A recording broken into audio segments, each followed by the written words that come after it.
Hey everyone, this is Rad Chad Roberts. I'm sitting over here under a gazebo on a course at Cardinal Center in Ohio with my buddy Rad himself, David Radulovich. How are you doing, buddy? I'm pretty good. How about you? Good. I am awesome. Or rad, as some people would say. So we did a clinic last week, and we had some fun with that. And so let's go into something that the Dead Pair gang keeps getting for questions for the coaches. So we brought the segment, and we've been thinking about this segment for a while, and I figured for myself it would be easiest to bring the guy that learned it the same way I did back in the day with Wendell Cherry, who was probably at the forefront of this type of shooting a shotgun. So a lot of people just go out and shoot shotguns and they think they're training. And I have a very specific concept or understanding of what training and practicing is. Practicing to me is practicing the game, going through the actual XYZs of shooting a tournament. Training for me is where I get into the visual, the technical, and everything I do with a shotgun, so I can be very conscious about what I'm doing. And I think that's kind of what you and I have done in the past with some of our training that we've done together. Would you say that? Yeah, absolutely. Okay. So what David and I are going to do today is we're going to talk to you in a way that is not telling you how to shoot a target or give you a technique. So we're going to keep this pretty simple. So if you follow us on YouTube at the Dead Pair, you'll see that I did a lot of drills in my home with the shotgun as far as mounting. And I think a lot of us pro level shooters will always pick up our guns when we have a little time and we mount it up the ceiling. We're always practicing, or in my case, I would call it training, that move, right? And probably you more so lately because you have some of a new approach of how you do your game. So it's very important about your posture and all that stuff, right? So we're going to get into that later with David.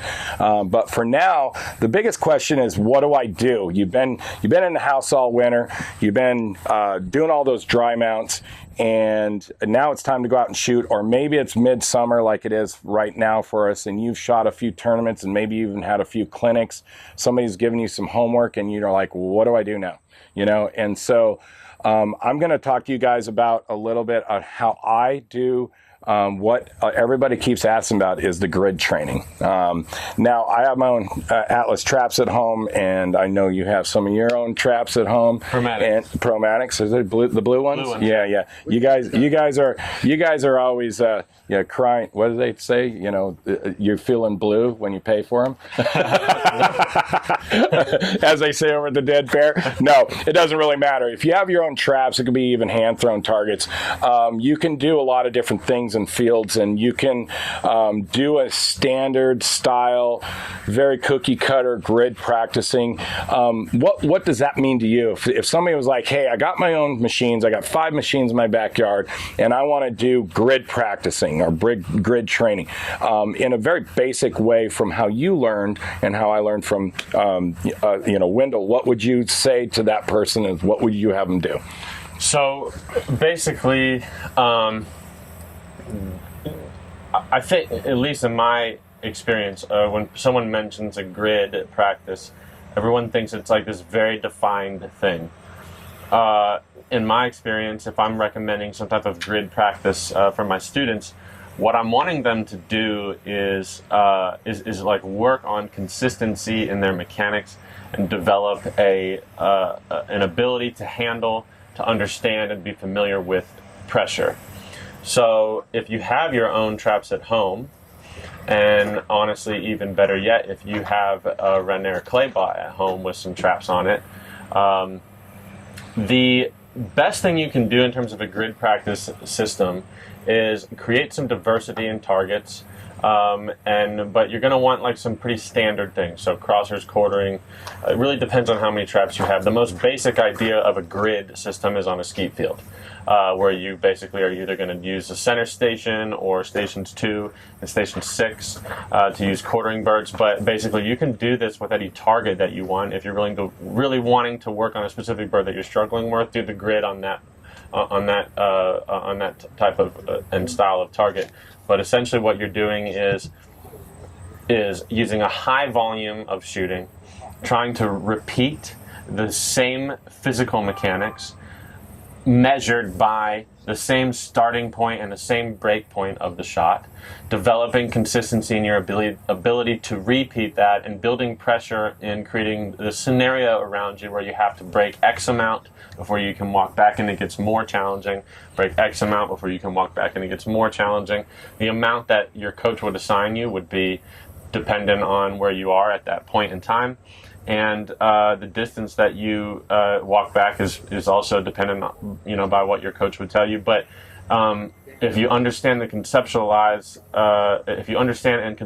the idea of it, what's happening is that when you're up close, targets are faster, there's more total movement, so there's more margin, or there's more room for error to be kind of hidden because you have a lot of movement and it's faster. So the repeatability is a little easier because they're closer and more movement. As you walk back, the targets obviously get harder, it builds more pressure, and the movement becomes more refined, so you have to be better at it because the total movement that your gun is going to be making is much less. But I basically would do a grid style system anywhere from, 25 yards back to 85, 95 yards. 95 yards, obviously not something you're going to see on a course, but to develop a level of familiarity and comfortability with stuff that you never see, so that the stuff that you do see seems easy. Right, and so for me, I've taken that one step further with my students, and we both do this. So it's not like I'm doing something special and David's doing, not what I do. Special, Chad. Right, I am special, yes. I've developed, with working with David and some other coaches, a style of grid training, and I call it the ultimate training. You can get that through me, through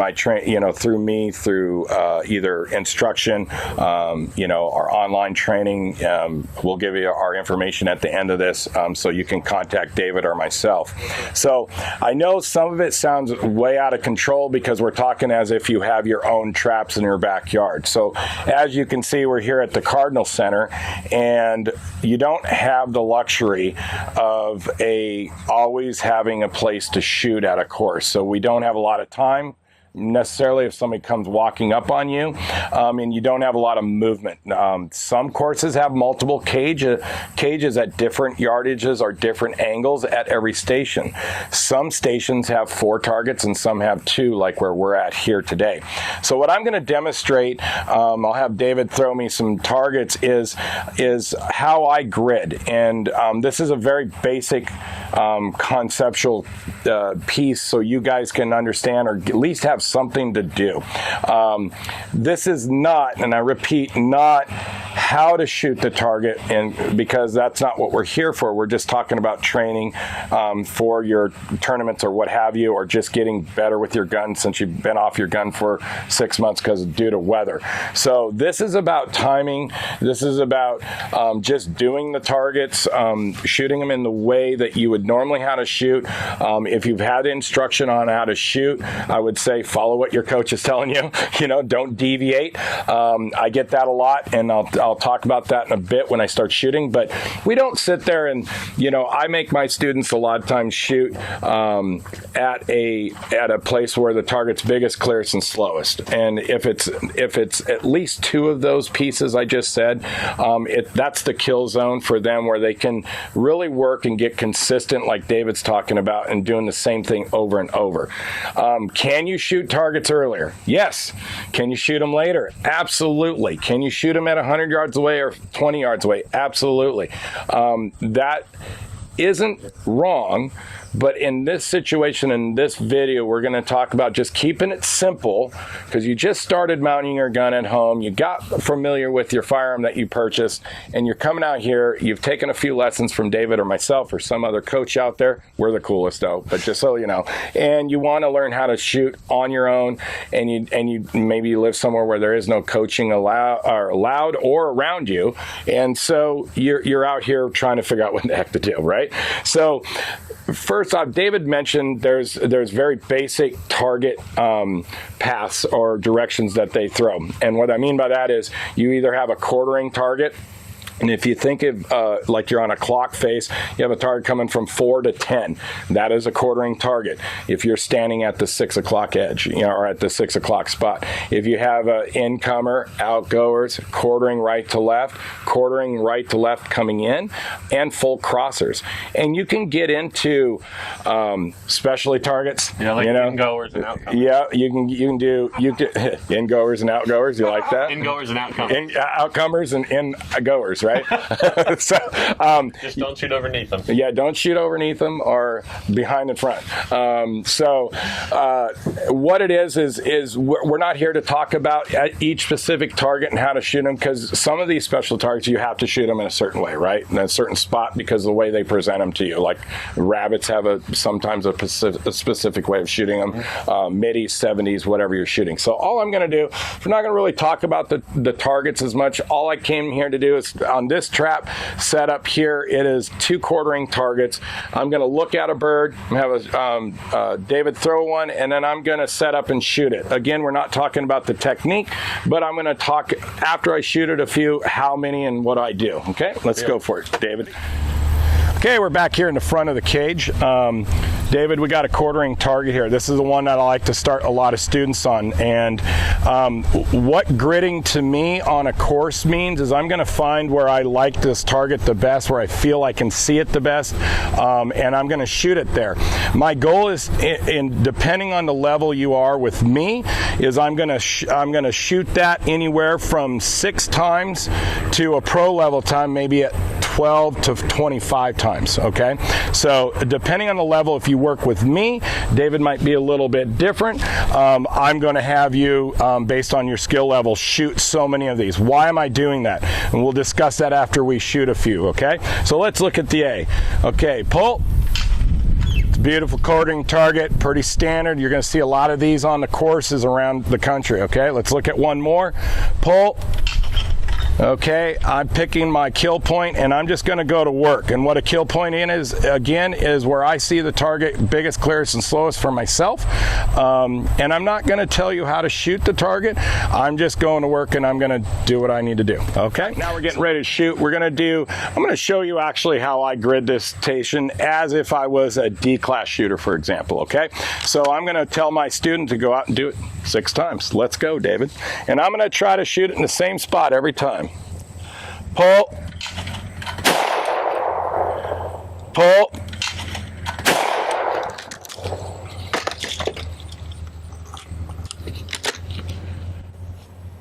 pull,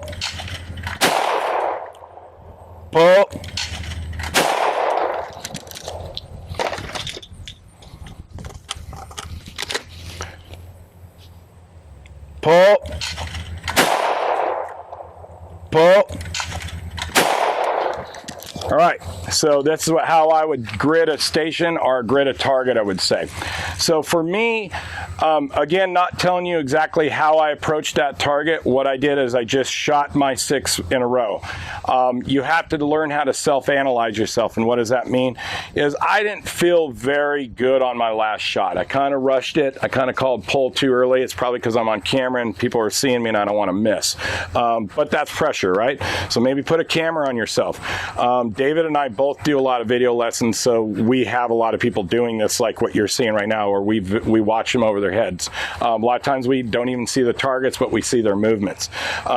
There's a lot more that goes into what I just did, but as you can see, there was 6 in a row. And why I did that is because I wanted to put pressure on myself, because most stations at a tournament, you're never going to see more than 5 birds of each particular target. You'll have some stations that are 5 pair stations stations at a local tournament or your local fun shoot. But most you're going to see 4 pairs or 3 pairs. So I want to try to shoot that target in that sweet spot 6 times in a row. I remember training with David once, and you can come in here, David. I asked you were doing that one time, and you kept on shooting a target over and over and over.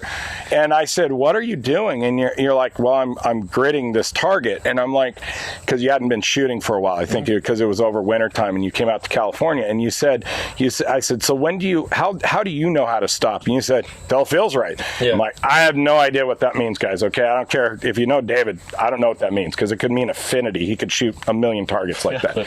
I try to take a millennial approach to this game where I am doing the least amount of work for the most amount of success. Now, with that being said, obviously the more work you can do and the more efficient work you can do, you can get to your goals faster, which seeing a coach, learning how to shoot that target, understanding what you're doing with the gun.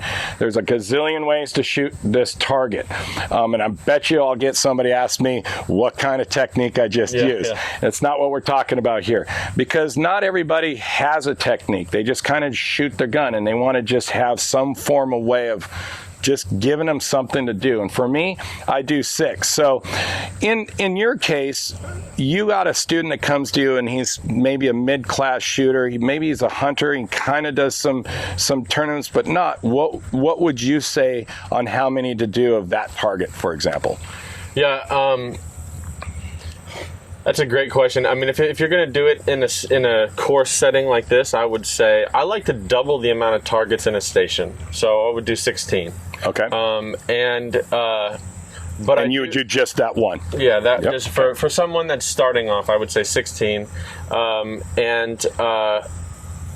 myself, it would be whatever the day is. But I will say, I have to say this tradition that I started at my club.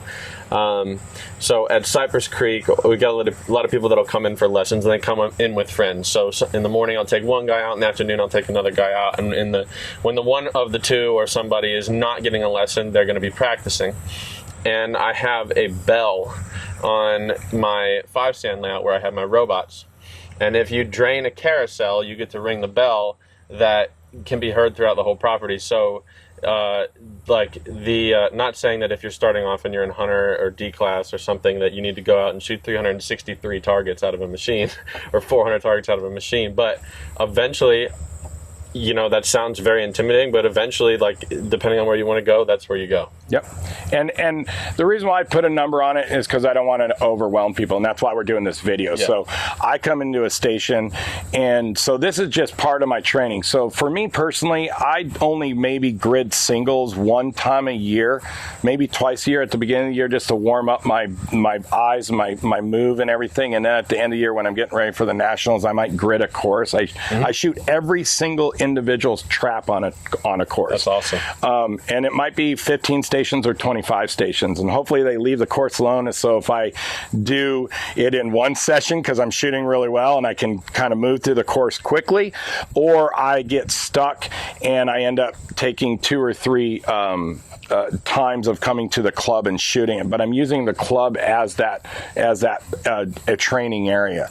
Then what I do is once I do my gridding of singles, I get a lot of students that ask me, they're like, man, Chad, here's my scorecard, and I went dead lost, or lost dead, or lost pair, and they're like, man, you give me those as individuals, and I know you probably heard this, is like, you give me all individuals, I would have hit them all. Yeah. I would have shot a 99, I'd have hit every one of those. And you're like, well, we don't shoot individuals, right? So the question then goes, okay, what do we do from here? If I shoot this A bird 6 times, or I have a student do that, and I shoot this B bird 6 times, I got to figure out how to put it together.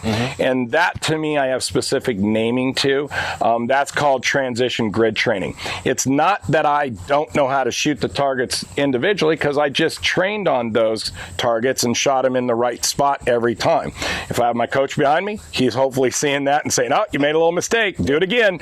Yeah. And I've done it more than once, and I'm sure you have, where you've hit all the targets that you said you were going to shoot, and then you do it again. Yeah, oh yeah. And why are you doing it? Because you just didn't feel something was off in whatever that your coach is teaching you or whatever. So I got to interject and say that that's probably one of the biggest net gains of doing training like this, is that very few people actually grid or repeat or whatever you want to call it targets, and they're not able to consciously be aware enough of their physical movements and their visual information to be able to know the difference from shot to shot. And when you do start doing what you're talking about in this video, that it develops an awareness of being able to compare shot to shot and know which one is good and which one is bad. And that removes the shooter from grading their performance on the result and brings it and pulls it into being aware and caring about the process and everything involved in that. Right. And we like to call it putting the flag stick up, and I use it probably because I love golf.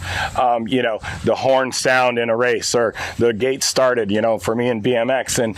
And this kind of training will force you to either try to rip through your 6 so you could get to the next station, for example, and you miss your 5th or 6th bird, and you're like, dang it. Yeah. And then you do it again and you miss your 3rd bird, dang it. Now let's just talk about that for a second.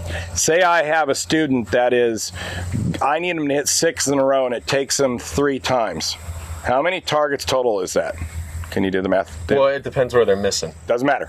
We're not talking about that right there. No, but if they miss the second one, that only takes how many times? But it takes them 6 times, 6 rotations of 6 birds, 6 start overs. So you don't start over when they miss one? I do. Oh, okay. So if you missed your 2nd bird, you start over. Yeah. But in every 6, you've missed 1. Yeah. But you finally hit your 6 on your 6th time of trying.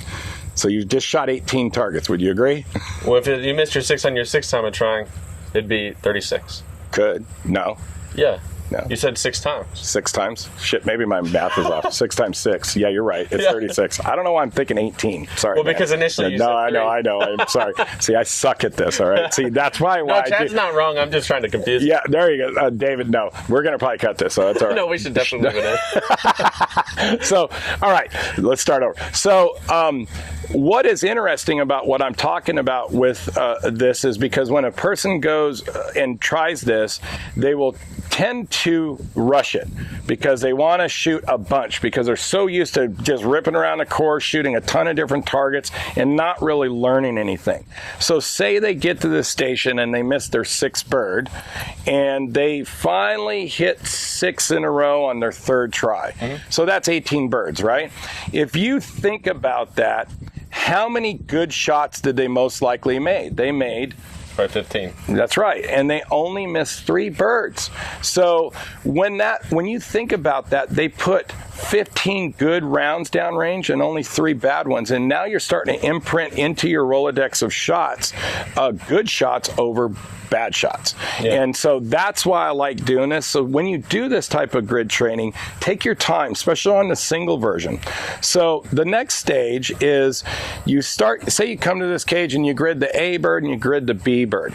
And you shot them all and you're perfect at them and you go and do 3 or 4 stations like that and you come back. I like to separate a little bit everything I do each time I change my training, just so I have a brain refresh or reset, as some people would say. So what I get a lot of from my personal coaching and people asking me online and stuff like that is, I can hit all the targets. Like I was talking earlier, I hit them all, man. Give me a 99 if I could throw singles.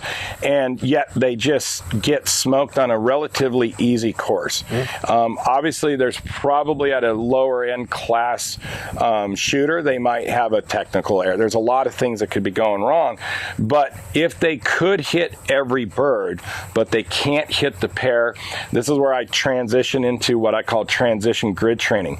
I grid the singles first, and then I grid the pair.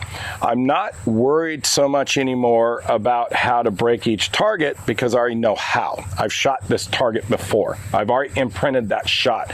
What I'm doing then is trying to transition from the break point to the hold point correctly and putting my eyes where it needs to be based on what I've learned. From break point 1 to hold point 2. Break point 1 to hold point 2 to be able to take the shot consistently. I'm not as worried about missing, although I do put a number to it. Now it becomes 6 pairs. So I'm going to shoot this pair, and I'm going to assume, even though I didn't show you guys on video that I gridded the B target, I'm going to look at 1 pair, and then I'm going to grid 3 times. So I'm going to shoot this 3 times. And if I miss, I miss, okay? The whole point is I hopefully will get good shots out of this. All right, let's look at them, David. Pull, bang, bang. Woo, we got a little wind there. This is going to be fun to grid this station. All right, Burner. You ready to go? Pull.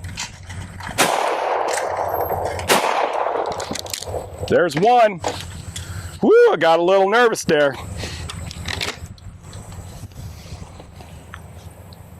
Pull.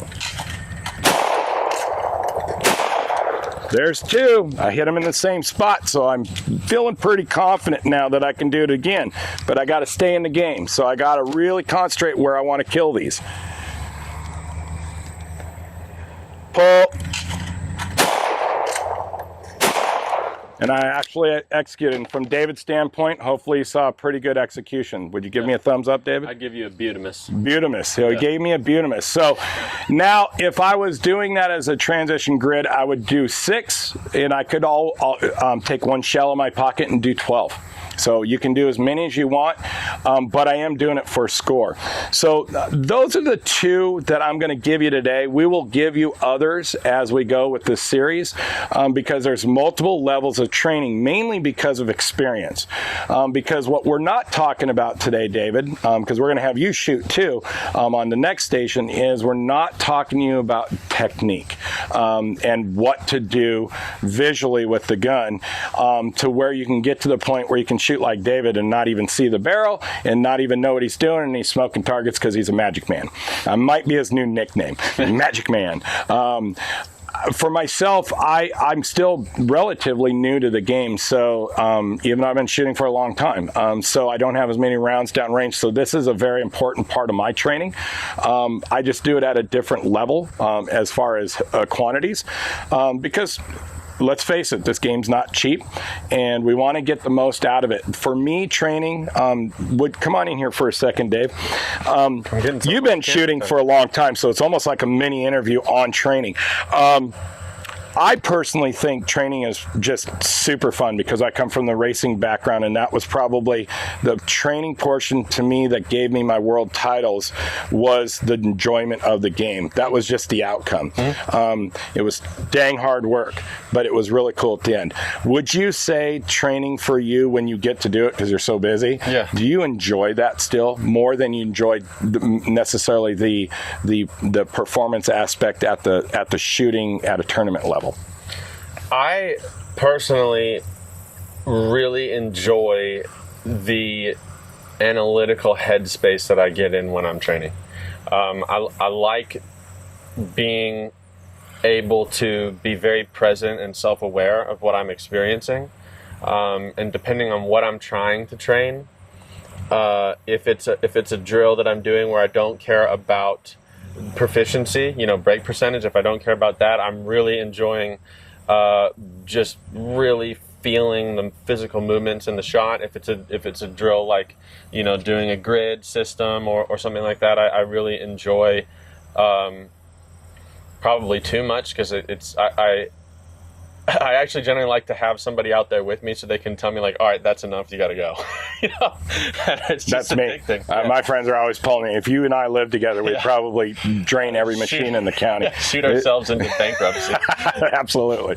Now that we got your training and we were talking about your training, how much fun it is and stuff like that, I think what a lot of people get in trouble for is that, right? They just get to shooting. So make sure that you guys get some good instructions, so when you are doing this, we are not, when you come to us, unraveling everything you did wrong, okay? Or not necessarily doing wrong, but you're doing something different. So it is awesome to get good coaching. You meet a lot of people doing that. At least get the basic fundamental, a good fundamental base process to do this, so you can get better. Next is enjoy it, because I think the people at the lower levels, that's what is so cool, is it's like a drug, and they just go after it and they shoot and shoot and shoot and shoot. Yeah. And so that's the best time, if you're going to do that, to do it right. So for me, I'm Chad Roberts, Rad Chad Roberts, and you can get me at bpsipro@gmail.com, or the number on the screen, 949-637-3001. David Radulovich, your information real quick. Yeah, cell, text, or call 501-557-3000. Email is booking@cypresscreekshooting.com. Website is dradulovich.com. And I would add, too, if you are a new shooter and you're watching this and you feel like you don't have any access to any instruction, both Chad and I do video calls, and it's very, very easy. I have students all over the world that I can easily, and same thing with Chad, we can easily work with you at least enough to tell you if you're doing something right or doing something wrong, so you can go out and do these grids and not actually develop bad habits from them. That's right. And what's cool about this series that we're doing with the Dead Pair Gang is that this is just part one, actually part two, right? Because we did the drills with me mounting in the house. Now we're going to go to part two, so stay tuned when you get a little David shooting here.